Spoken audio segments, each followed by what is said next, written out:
First, the question is not, can a woman proclaim the gospel or have a ministry? She can do both of these things. The question is, can a woman be a pastor according to 1 Timothy 3 and Titus 1?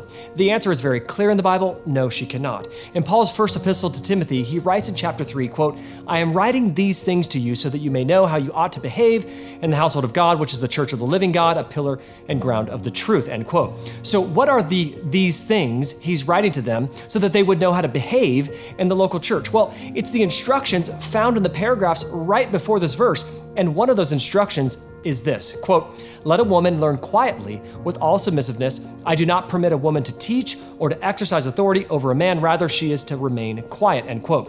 In 1 Corinthians 14, there's an almost identical passage. In 14:26, it says, if anyone thinks that he is a prophet or spiritual, he should acknowledge that the things I am writing to you are a command of the Lord, end quote. Well, again, what are the things that he wrote that are a command of the Lord? They're the commands in the previous paragraph, which happens to say, quote, as in all the churches of the saints, the women should keep silent in the churches, for they are not permitted to speak, but should remain in submission. If there's anything they desire to learn, let them ask their husbands at home, for it is shameful for a woman to speak in church, end quote. Folks, fight it all you want. The conclusion is plain.